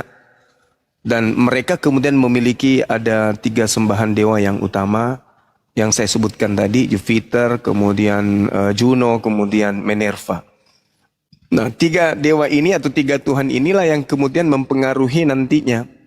Lambat laun, ya lahirlah agama yang mereka sebut Katolik hari ini. Jadi dari animisme, kemudian politeisme, kemudian muncul Katolik. Apakah semuanya itu satu warna? Tidak satu warna, tetapi mereka ada keterkaitan yang sangat-sangat dominan dan sangat-sangat erat. Oleh karena itulah kemudian mereka membutuhkan satu konsep yang berasal dari Yudaism untuk dari politeisme ini menjadi Katolik. Mereka membutuhkan kemudian terjemahan kitabnya orang Yahudi untuk mengait-ngaitkan dengan konsep yang mereka bangun sehingga lahirlah agama Katolik sebagai agama kekaisaran. Nah, kalau kita berbicara mengenai pagan, ya itu udah pasti itu. Secara data primernya di mana? Coba kita lihat saudara. Ketika orang Kristen memanggil Yesus Tuhan, ketika orang Kristen bernubuat pakai nama Yesus, ketika orang Kristen bermujizat pakai nama Yesus. Kenapa Yesus yang asli justru mengatakan aku tidak mengenal kalian? Karena konsep yang dibawa oleh orang Kristen terkait dengan pandangan keyakinan mereka kepada oknum Yesus Kristus tidak sama dengan ajaran Yesus kepada muridnya Bani Israel. Melainkan pola yang dibangun oleh orang Kristen terhadap oknum yang mereka sebut Yesus Kristus itu sama persis dengan pola pengajaran orang-orang Romawi kuno terhadap Jupiter. Bahwa Jupiter kemudian menjelma, lalu kemudian dia turun ke atas muka bumi menjadi manusia. Ini yang dibawa oleh konsep Kristen. Sehingga ketika dipertemukan dengan Yesus asli dari Yahudi, mereka ditolak. Dan Yesus mengatakan, aku tidak mengenal kalian. Itulah bukti akurat. Secara data primer, kenapa Yesus mengusir orang Kristen di dalam Matius 7, 22, 23? Karena Kristen ini memang tidak dikenali sama anak Maria. Mereka hanya nebeng, mereka hanya numpang tenar dengan membawa nama Yesus. Makanya Yesus berkata kepada Bani Israel, hei Bani Israel, waspada kepada penyesat yang datang kepadamu dengan memakai namaku, Yesus Kristus. Sebab akan muncul Kristus-Kristus palsu.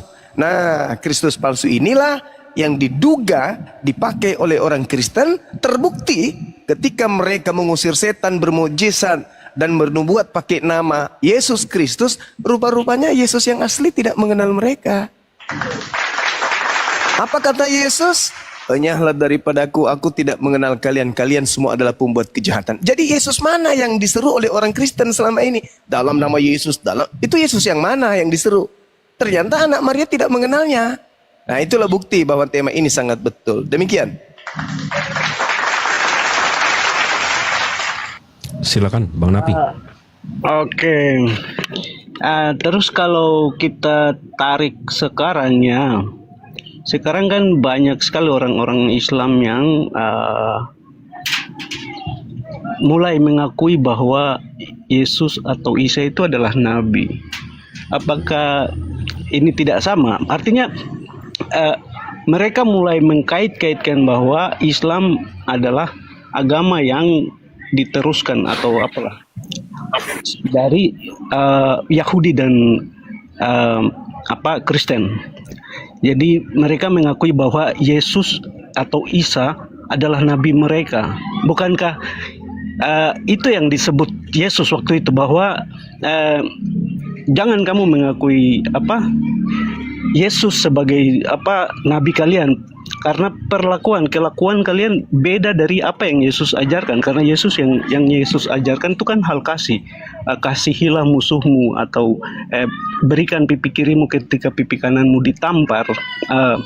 Itu kan ajarannya Yesus. Nah, sekarang yang terjadi, orang Islam kan banyak sekali menggunakan nama Allah, berteriak Allahu Akbar dan segala macam untuk melakukan kekerasan. Kan itu bukan ajarannya Yesus. Berarti kan yang menggunakan Yesus, yang seharusnya yang sekarang dihardik waktu zaman Yesus itu, enyahlah kalian pengguna yang menggunakan nama Yesus itu sebagai Tuhan, sebagai nabi, menggunakan nama Yesus untuk membenarkan perlakuan-perlakuan yang tidak baik, yang tidak Yesus ajarkan. Nah, itu kira-kira bagaimana itu, Bang Zulma?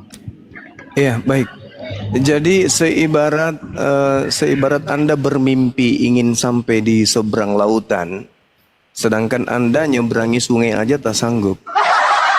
Jadi gini, saudara, kalau berbicara mengenai Yesus Nabi, memang tumpah ruah dalil dalam kitab saudara yang mengatakan Yesus itu Nabi. Justru ini yang kita sedang bahas nih. Ketika Yesus itu ternyata Nabi, Yohanes 14 nomor 19, Yohanes 4 nomor 2, Yohanes 4 nomor 42 dan seterusnya. Yesus itu memang disebut Nabi oleh orang sesamanya. Bahkan dirinya sendiri menyebut itu, bahwa Nabi tidak dihormati di mana dia berasal. Nah, kemudian saudara, ketika Anda mengatakan kami yang dihardi, mau sampai kapan coba saudara memperbodoh diri dengan mengatakan orang Islam dihardi oleh Yesus? Orang Islam tidak ada memanggil Yesus Tuhan, tidak ada mengusir setan, bernubuat, bermujizat pakai nama Yesus. Sekarang yang bermukjizat pakai nama Yesus itu Kristen. Tapi pertanyaannya, Yesus yang mana? Karena Yesus anak Maria justru mengatakan aku tidak mengenal kalian. Berarti tergenapi apa yang terjadi, bahwa akan datang penyesat dengan memakai namaku Yesus Kristus. Dan inilah yang sedang kalian gunakan. Penyesat yang bernama Yesus Kristus inilah yang kalian pakai namanya. Sehingga Yesus yang asli tidak mengenal kalian. Coba nih, sederhananya nih, kita buat kemudian sederhananya. Orang Kristen mengobati orang sakit. Yang mereka panggil siapa? Yesus, dalam nama Yesus. Orang Kristen mengusir setan. Nama siapa yang mereka panggil? Dalam nama Yesus. Apa mungkin kalau Yesus yang adalah manusia biasa, yang diberi kekuatan sebagai mukjizat kepadanya, adalah Tuhan dalam konsep agama Kristen. Ketika Kristen mengatakan, wahai Tuhan Yesus, sembuhkanlah orang ini dari penyakitnya, dalam namamu aku sembuhkan orang ini, aku jamah dia sehingga dia sembuh. Kalau konsep Anda betul, berarti Yesus yang adalah anak Maria itu berarti Tuhan. Kalau dia Tuhan, berarti dia maha melihat. Kalau dia maha melihat, tentu dia maha mendengar. Kalau dia maha melihat, berarti dia mengenal kalian. Sayangnya yang melihat alam goib, yang melihat dari alam goib kepada alam manusia, itu adalah iblis. Yesus tidak. Kenapa Yesus tidak melihat alam manusia sekarang ini? Karena Yesus adalah manusia yang diberi kekuatan mukjizat oleh Tuhannya. Sedangkan iblis, dia berkuasa atas dunia ini. Sehingga ketika Anda memanggil nama Yesus, yang melihat bukan Yesus anak Maria, tapi si penyesat yang adalah si Bilisis yang Anda panggil. Karena kenapa? Yesus terkaget ketika di hari kemudian nanti Anda akan menyeru ke dia. Dan Anda akan mengatakan, loh, bukannya tadinya kami memanggil namamu, mengusir setan, bermujizat pakai namamu. Apa kata Yesus yang tidak maha melihat ini, yang tidak maha mengetahui? Oh maaf, aku tidak mengenal kalian. Enyahlah daripadaku, kalian semua adalah pungut kejahatan. Muncul pertanyaan, lalu Yesus mana yang kalian pakai selama ini mengusir setan? Yesus mana yang bermukjizat di tengah-tengah kalian? Kayak Rusuli Lubis. Yesus mana yang dia panggil itu? Yesus apa yang datang kepadanya untuk mengobati orang? Sedangkan Yesus anak Maria tidak mengenal. Lalu Yesus yang mana? Hanya ada dua kandidat. Yesus anak Maria atau iblis yang ngaku-ngaku Yesus. Itu Bang. Iya, Bang. Pertanyaan saya kan jelas tadi. Yesus bilang, "Nyahlah kalian, hai pembuat kejahatan." Yang menggunakan nama Yesus untuk berbuat kejahatan saat ini itu siapa? Itu kan Kristen kan? Kristen Bang. Hanya Kristen yang pakai nama Yesus Menyembuhkan mengusir orang setan. sakit. Menyembuhkan orang sakit, Iya, hanya mengusir Kristen. setan dengan nama Yesus.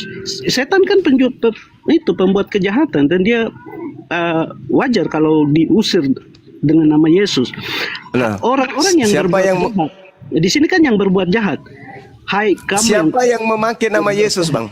Islam Iya. atau Kristen? yang saat ini kan Islam juga memakai nama Yesus untuk membenarkan bahwa kitab-kitab sebelumnya itu berbicara tentang siapa? Tentang Muhammad. Kalau Padahal kan, yang kalau berbuat kami, Bang, kejahatan Nabi Isa, Bang, bukan atas Yesus, nama Bang. Yesus, yang berbuat jahat atas nama Tuhan, yang berbuat jahat atas nama Allah, itu kan yang saat ini bahkan terang-terangan kita lihat itu kan umat Islam berteriak. kejahatan apa yang dilakukan umat Islam Bang? Menjajah 350 tahun gitu. Bagaimana? Kejahatan apa yang dilakukan umat Islam di Nusantara ini? Menjajah, membunuh 350 tahun gitu ya. Kita tidak bicara konteks Nusantara, kita bicara penyelamatan lalu bicara manusia tentang apa di nih? dunia, bukan konteks Nusantara. apa ini, Bang? Nusantara kan ada kepentingan yang lain di situ, ya kan? Adakah kejahatan Keselamatan yang seluruh lebih umat jahat? manusia, ya kan? Sabar Bang. Saya Adakah belum- kejahatan dia? Adakah kejahatan di atas muka bumi ini selain mengganti pencipta langit dan bumi dengan nama Yesus? Adakah Bang? Adakah kejahatan di atas muka bumi ini selain dari agama yang menggantikan pencipta langit dan bumi dengan sosok yang bernama Yesus Kristus? Adakah kejahatan di luar daripada itu yang lebih parah? Yang paling jahat yang memberi nama apa pencipta langit dan bumi ini, kita manusia memberikan dia nama, itu kan lebih jahat.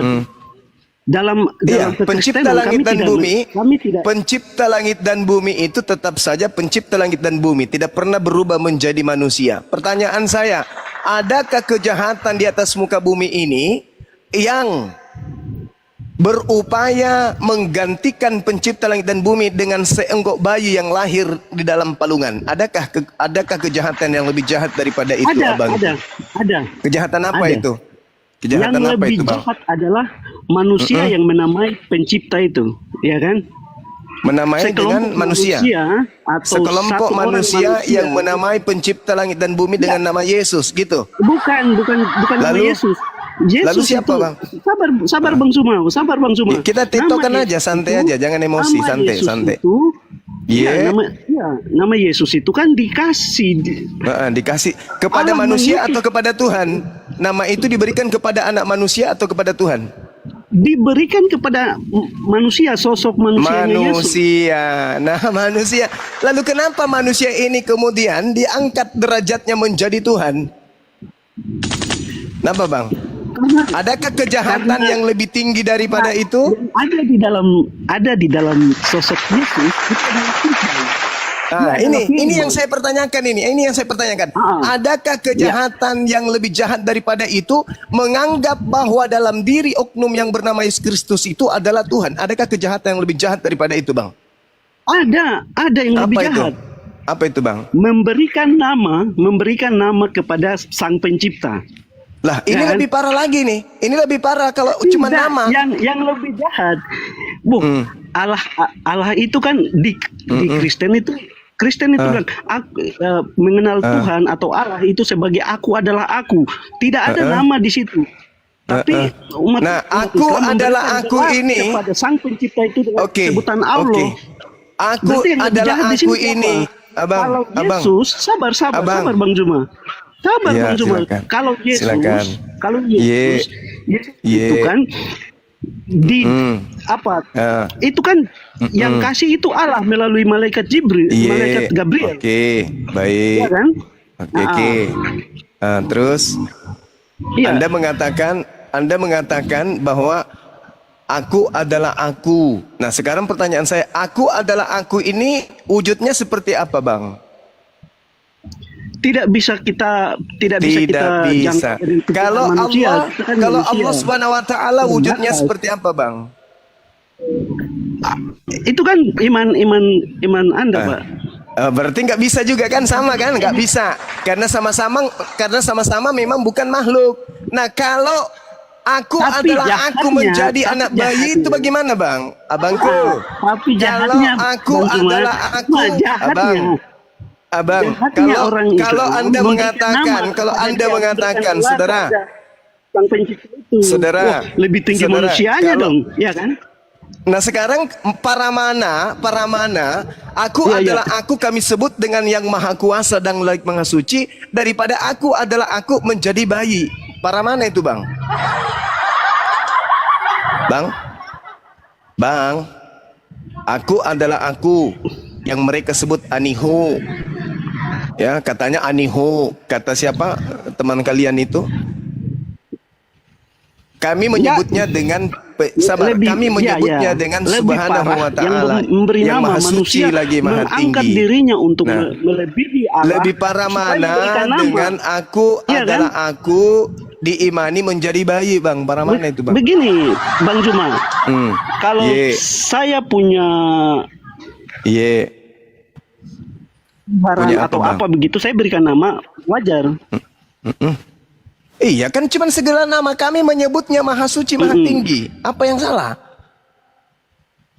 Apa yang salah dengan itu? Tapi kami tidak mensifati dia seperti anak terus kalau bayi, Allah itu makhluk apa? terkutuk, Kalau ditombak, Allah- ditampar, diludahin, ditonjok, Allah itu digantung. apa, Kami Bang? kami nggak menuduh dia seperti itu. Kami hanya menyebutkan dia adalah Subhanahu wa taala. Hakikatnya maha suci lagi maha tinggi, yang maha suci, maha tinggi, maha perkasa, maha bijaksana dan Kalau seterusnya. Yesus yang Kami kami hanya sembah menggelarinya mau dengan ditolong sifat-sifat mulia. Kalau Anda itu bukan memberikan menggelarinya sifat gambaran mulia, kepada manusia abangku. bahwa kalau Saudara, Anda tidak menggelarinya dengan sebutan yang mulia. Anda mengatakan dia adalah makhluk terkutuk yang mati digantung di tiang salib. Betul? Betul, Bang?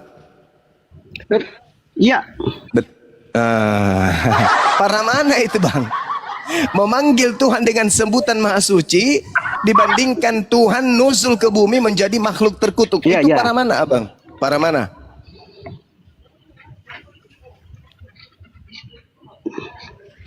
halo Bang Juma. Terdiam. Jadi saudara, Waalaikumsalam. Pada kesimpulannya, pagannya sebuah agama itu Ya, halo. kita lihat dari pesan-pesan yang muncul dalam kitab tersebut. Yesus mengatakan, jangan kamu percaya jikalau ada orang mengaku bertemu dengan Kristus di padang gurun. Paulus mengaku bertemu dengan Kristus di padang gurun. Nasihat Yesus apa? Percaya atau jangan percaya? Di waktu apa itu? Coba pertanyaannya diulang, Bang Juma. Di Matius 24 nomor 23-24.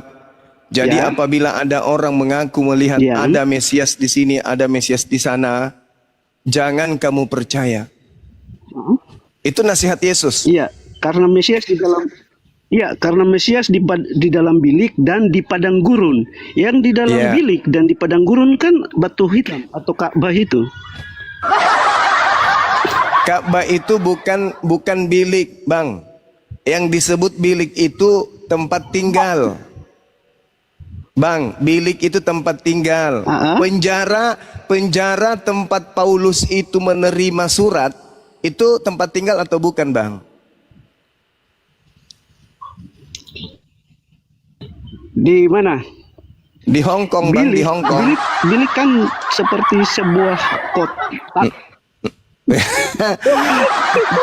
Di situ Astaga. bahasa Yunaninya Bang temeong Bang. Bahasa Yunaninya temeong. Artinya apa temeong itu dalam bahasa Yunani? Apa itu? Kamar rahasia Bang. Penjara kamar rahasia enggak Bang? Ya, kamar rahasia. Bagus. Siapa yang Kamar mengaku rahasia, bertemu Bang. dengan Kristus di dalam kamar rahasia Bang? Yang Paulus. itu bukan Yang kamar mana- rahasia itu. Oh, jadi Kamar rahasia penjara itu bukan kamar rahasia, Bang. Kamar rahasia Semua atau orang bilik bebas itu- masuk ke situ, Bang, ya. Ya, bukan. Bukan. Oh, jadi Kita kamar bisa penjara menyapa itu dari bukan rahasia, itu kamar umum. ke sana. Siapapun bisa masuk ke sana sesuai pesanan gitu. Bebas dan Bayar terbuka. 300.000 satu malam gitu, Bang, ya. Lalu kalau bukan Paulus yang bertemu dengan Yesus, ada jam dengan Kristus di bertemu padang gurun, terbuka lalu untuk siapa umum. abangku? Bang, Enggak, Bang. begini, kalau bilik kan satu ruangan yang tertutup yang tidak boleh sembarang orang masuk, ya nah, kan? coba Anda Berarti yang tidak sembarang buktikan. orang masuk itu apa? Coba Anda Penjara bisa- buktikan di mana penjara Nabi bisa Muhammad. siapa saja masuk. Tetapi Sekarang Anda ada di buktikan. Mekah itu tidak boleh sembarang Sekarang- orang masuk. Wah, bisa perang Sekarang Anda buktikan kapan Nabi Muhammad menerima wahyu ketemu Kristus di dalam Ka'bah. Coba. Kasih dalilnya, Bang. Di mana Nabi Muhammad bertemu Kristus di dalam Ka'bah? Dalil. Entah itu hadis, entah itu Al-Quran. Ada, Bang? Wah, itu kan di Al-Quran. Saya tidak paham Al-Quran. Coba. Oh, berarti coba Bang nggak Suma yang ada. kasih tahu Berarti nggak kapan ada. Berarti nggak ada. Nah, ketemu sekarang Yesus. ada nggak Paulus menulis surat di dalam bilik rahasia ya, berupa penjara? Ada nggak, Bang? Itu bukan bilik rahasia. Lalu, oke, kita tinggalkan bilik. Karena Anda masih malu-malu mengakui. Kalau yang bertemu di padang gurun, Nabi Muhammad pernah nggak bertemu dengan Kristus di padang gurun, Bang? Pernah nggak? Kalau pernah, dalilnya mana dong? Tapi kalau Paulus ketemu dengan Kristus di padang gurun, ada nggak, Bang? Kalau begini. Iya, begini. Ada yang namanya jin korin, ya kan? Oh, jin korin. Apa? Iya, jin korin. Apa itu jin korin, Bang? Saya salah, Iya. tolong koreksi. Jadi Iya. jin itu dia akan bersama-sama dengan manusia kalau waktu lahir. Ini saya nonton ceramahnya Ustadz Abdul Somad. Ada jin yang bersama-sama dengan manusia waktu dia lahir sampai mati. Oh, Jin kalau yang iblis sama. Kalau iblis yang ada datang di kepada dalam tubuh Yesus, Paulus yang bilang, itu apa "Tunduk namanya, kepada abangku?" saya, sedikit saja saya akan kasih kamu dunia. Saya akan kasih kamu Abangku. harta, kamu Abangku, kelaparan, kalau kamu di dalam ini. tubuh Paulus itu yang kamu sama. bicara sendiri, abangnya. Udah mulai gila ya, Bang? Kalau yang ada di dalam tubuh Jin korin itu yang ada waktu bersama-sama ketemu dengan Yesus itu, ya toh? Abang, Terus bilang, Yesus, abang. kalau kamu tunduk sama saya akan Abang. kasih kamu segala sesuatu. Dunia Ya. saya akan kasih, ya kan? Mulai Anda mencari pelampung, tapi yang Anda pegang cuma hanyut. Halo. Abangku, 2 Korintus 12 nomor 7. Enggak apa-apa, saya bisa berenang. Iya. 2 Korintus 12 nomor 7.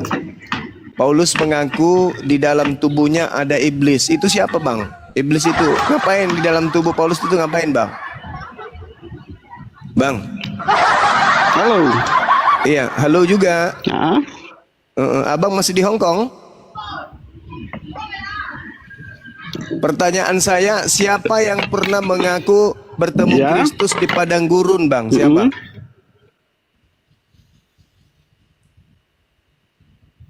Siapa yang pernah mengaku bertemu Kristus di padang gurun, Bang? Bang Napi, saya bantu jawab Paulus gitu. Paulus paman Paulus. gitu. Susah kali. Nah, jadi yang pagan itu siapa sekarang? Yang diusir Yesus itu siapa? Yang diusir Yesus karena dia bermukjizat pakai nama Yesus itu siapa, Bang? Bang, yang memanggil nama Yesus, bermukjizat pakai nama di mana Yesus, Kisah mengusir Rasul? setan pakai nama Yesus, itu siapa bang? Itu aja dulu, aku dulu itu. Yang memanggil nama Yesus dalam bermukjizat itu siapa bang? Islam atau Kristen abangku?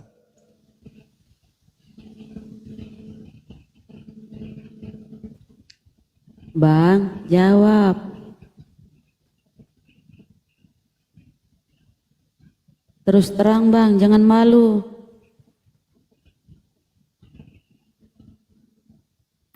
Ini di las malah meleleh ini, repot ini.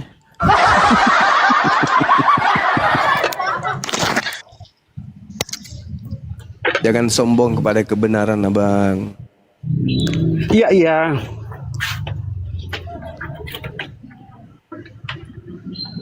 Silakan bang. Oke, lanjut Bang Zuma. Iya. Yang memanggil Yesus Tuhan itu Islam atau Kristen bang? Kristen. Nah, kenapa Yesus asli tidak mengenal Kristen kalau begitu? Kalau kan tadi sudah itu Bang.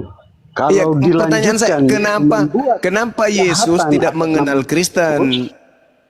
Begini, yang membuat kejahatan atas nama Yesus atau kita sebut sebagai Yesus Kristus atau Tuhannya orang Kristen, yang membuat kejahatan atas nama Allah, itu yang dibilang maka kalian tidak mengenal Mama. Sama seperti Yesus yang kami tahu, yang sejarahnya mengatakan bahwa dia lahir di kandang domba, terus umat Islam bilang tidak, dia lahir di bawah pohon kurma. Dia bilang, abangku, dalilnya bukan mengatakan barang siapa yang mengaku bertemu aku di bawah pohon kurma. Dia mengatakan barang siapa yang mengaku bertemu aku di padang gurun. Siapa yang mengaku bertemu dengan Yesus di padang gurun, Bang? Nabi Muhammad atau Paulus? di situ bukan maksudnya begitu. Oh, jadi maksudnya di pohon kurma di situ. Maksudnya pohon kurma dibahas di situ, Bang. Enggak, padang gurun atau pohon kurma nih? Mana yang betul? Kan tadi maksudnya saya fakta sejarahnya, toh. Lo kok fakta sejarah? Orang Kristen, orang Kristen. Dalil, abang, dalil. Yesus berpesan kepada Bani Israel, apabila ada orang mengatakan ada Mesias di sini, ada Kristus di sana, jangan kamu percaya. Siapa yang pernah mengaku bertemu dengan Mesias di padang gurun, Bang? Paulus atau Nabi Muhammad? Paulus kan ketemu Yesus di dekat kota, bukan di padang gurun. Dia menuju ke Damsik, Bang. Damsik itu, jalan menuju ke Damsik itu padang gurun.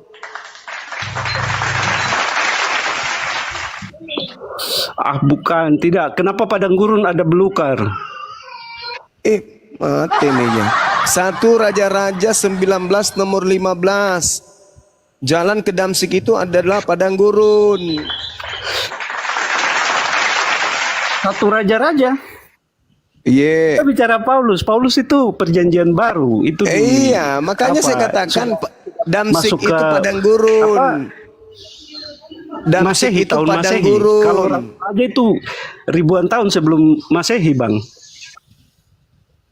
Bang, Damsik itu padang gurun. Tertulis dalam kitabnya orang Yahudi. Nah, Paulus menuju ke Damsik, berarti padang gurun. Yesus berpesan, apabila ada orang berkata ada Mesias di sini, ada Mesias di sana, jangan Suaranya kamu Bang percaya. Ya. Nah, siapa yang bertemu dengan Kristus ketika menuju ke Damsik, Bang, padang gurun? Siapa, Bang?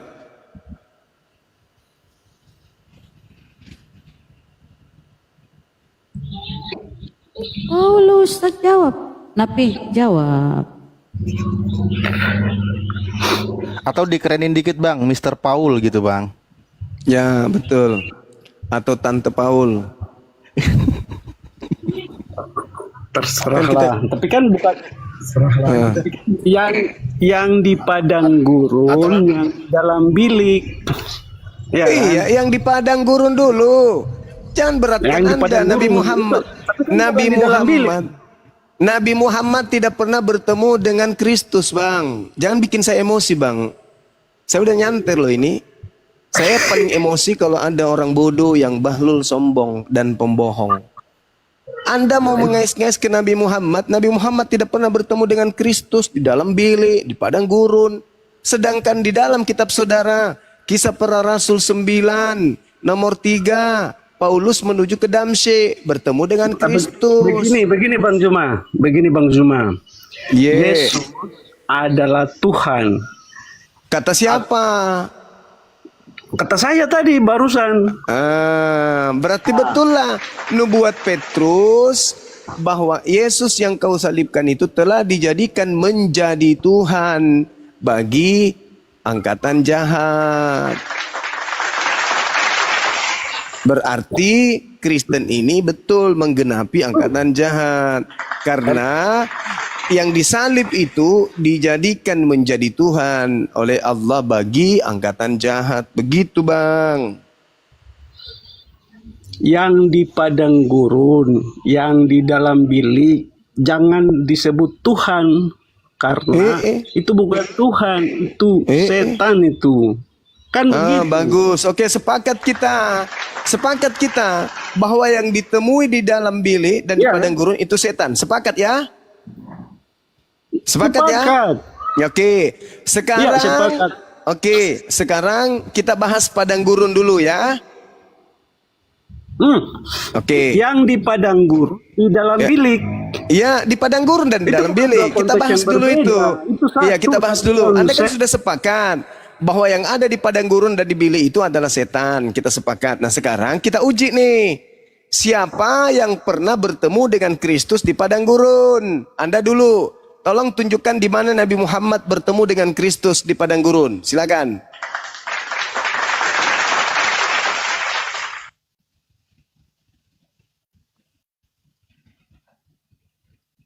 Ingat ya, Anda sepakat bahwa yang di padang gurun itu setan. Silakan tunjukkan ke saya dalilnya. Nabi Muhammad pernah bertemu dengan kabur. Oke, saya jawab. Aduh. Lama. Dompala. Ini setannya yang muncul.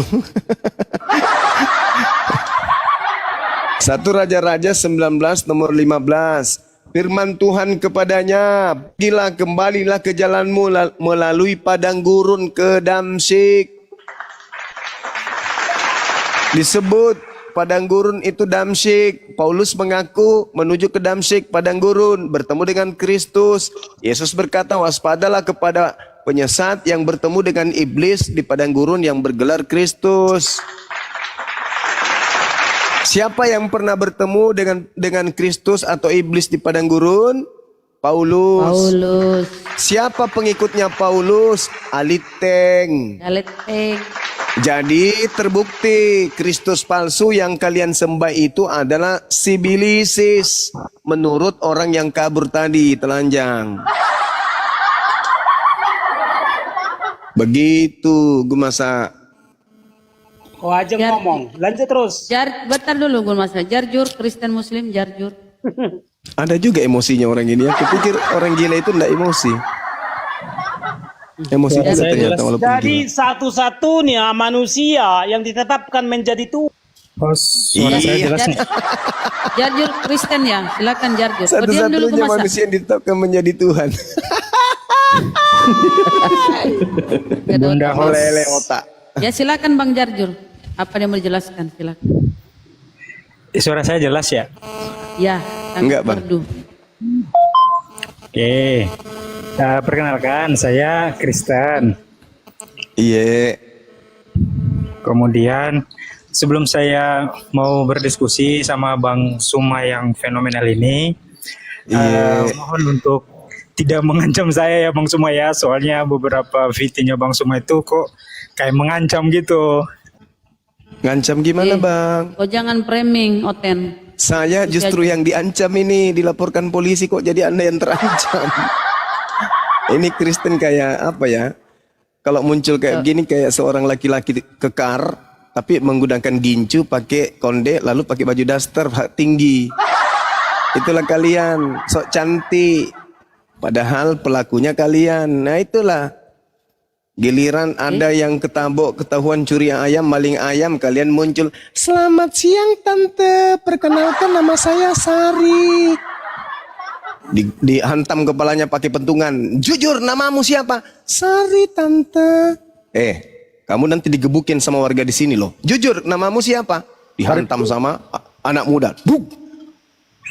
Sari atau bukan? Ngaku nggak? Sari. Nah, lama-lama dihantam, ditampak, ketuak. Nama lengkapnya siapa? Sari Puding. Nah itulah kalian, sok cantik. Jangan ngancam-ngancam saya ya. Lo yang ngancam, kau yang laporin saya ke polisi lo, domla. Lapor ke polisi nggak malu. Diajarin kebenaran malah lapor polisi. Lu pikir polisi itu mau membabi buta? Asal lapor nangkap? Enggak dong. Polisi kita itu sangat profesional. Fokus. Sangat profesional. Polisi kita, I love you polisi Indonesia, Masya Allah. Berkali-kali saya masuk saja kerjamu. Apa pula kau satu-satunya manusia yang dilantik menjadi Tuhan? Baca, Anak mana durhaka. ayatnya itu harus kota. Itu yang harus kota. Yang harus kotanya, mana ayatnya? Yesus Mana ayatnya? satu-satunya manusia dari surga yang ditetapkan sebagai Tuhan dan Kristus. Ayatnya mana? 1 Korintus 8 nomor 6. Udah. Ya. Kisah para Rasul 5 ayat 30 dan 31. Iya, baca. Lucu ini. Allah nenek moyang kita telah membangkitkan Yesus yang kamu gantung pada kayu salib dan kamu bunuh. Dialah yang ditinggikan Allah sendiri dengan tangannya menjadi Tuhan jadi Tuhan atau gantung. pemimpin dan Kristus atau juru selamat supaya Israel dapat bertobat dan menerima pengampunan dosa. Jadi Yesus Kamu dapat informasi satu-satunya dari mana manusia itu? yang diangkat menjadi Tuhan atau pemimpin atau Kristus atau juru selamat. Jadi hanya Yesus yang ditetapkan sebagai pemimpin dan juru selamat atau Tuhan dan Kristus ya. Ya, jadi Tuhan artinya pemimpin, Kristus artinya juru selamat. Jadi hanya Iya. Kenapa kau teriak-teriak kah? Nggak bisa ngomong pelan-pelan kah? Kampret. Kau naik lagi Napi. Silakan Napi. Kau diam dulu, nggak ada otak kau gemasak. Biar Napi. Lanjut Napi. Nggak bisa menjawab. Silakan. udah jelas ya. Rasul 5 30 sampai 31. Coba biar mungkin si Gu masak kayaknya mungkin. Kenapa Lanjut yang tadi ya. Oh, silakan Napi. Masih kuat. Yang di padang gurun dan di dalam bilik itu bukan Tuhan. Tapi setan. Ya, setan. Nah, sekarang siapa yang menemui Kristus di padang gurun? Nabi Muhammad kah atau Paulus? Iya, itu Rasul Paulus dalam perjalanan ke Damsyik. Nah, thank you. Tapi bukan di dalam bilik. Bukan di dalam bilik, Bang Zuma. Anda sudah mengakui. Bukan di dalam bilik. Tidak bilik. bersaksi dengan tentang Yesus. Anda sudah mengakui kok. Yang menuju ke Damsyik itu siapa? Paulus kan? Tapi bukan di dalam bilik. Nah sekarang di dalam bilik ini apa? Maksudnya bilik ini dalam bahasa Yunaninya apa? Begini Bang Zuma. Begini. Rumah hitam. Dan di dalam bilik. Itu aja. Bilik. Gue masak. Kalau kau mau jual obat sana di lapangan. Jual obat bilik itu maksudnya rumah hitam. Kalau bahasa Yunaninya Bang, itu temeon. Temeon itu artinya kamar pribadi. Sekarang kamar sel itu kamar pribadi atau bukan Bang? Bukan. Jadi itu kamar umum. Kamar umum itu kalau kamar sel itu kamar umum. Iya. Itu siapa saja yang berbuat salah kan pasti dimasukkan ke sana. Ya itu kamar pribadi miliknya orang yang bersalah masuk di situ, bukan kamar umum itu. Paulus menulis surat di dalam penjara, kamar rahasia, dan suratnya diakuinya diterima dari Kristus. Tapi kan berarti dia bertemu dengan Kristus di dalam bilik rahasia. Tidak ada penjara yang dibuat di padang gurun. Loh, padang gurun. Paulus ketika ke Damsik, padang gurun. Ketika dia kemudian dipenjara di Roma, itu dalam temeong, di dalam kamar rahasia. Dan di situ dia menulis 3 buku.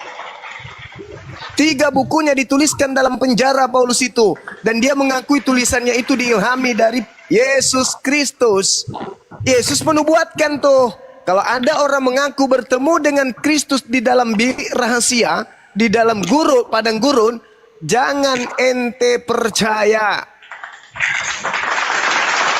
Nah, itu data, Bung. Sekarang Anda sakit hati dengan data itu. Anda mencoba mau remis. Kalau begitu saya bantu. Tolong tunjukkan di mana nabiku pernah bertemu dengan sosok yang mengaku Kristus itu. Di mana nabiku pernah bertemu? Di Gua Hira. Dalil.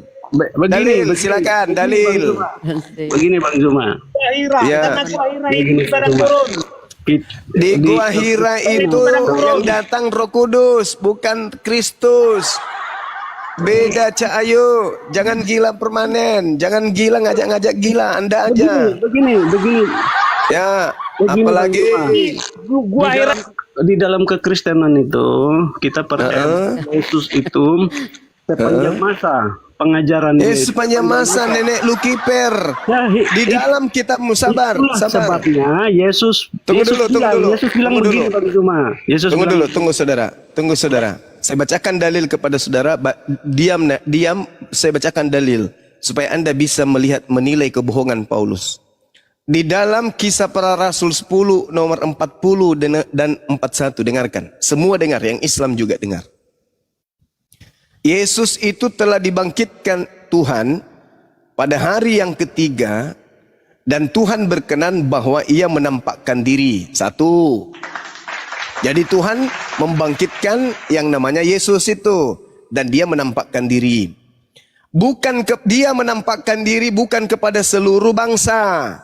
Ingat, Yesus tidak menampakkan diri kepada seluruh bangsa, tetapi hanya kepada saksi-saksi yang sebelumnya telah ditunjuk oleh Tuhan, yaitu kepada kami yang telah makan dan minum bersama-sama dengan Yesus setelah ia bangkit dari antara orang mati. Pertanyaan saya, kalau yang diceritakan ini adalah Yesus anak Maria, pertanyaannya, pernahkah kemudian Paulus makan minum bersama dengan Yesus? Jawab.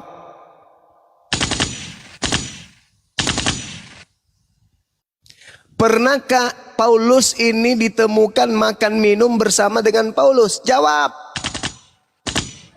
Tidak pernah. Tidak pernah kan? Nah, lalu Kristus Yesus mana yang ditemui Paulus ini? Ayo.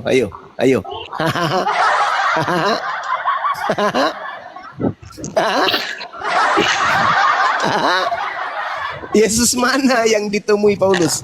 Ayo.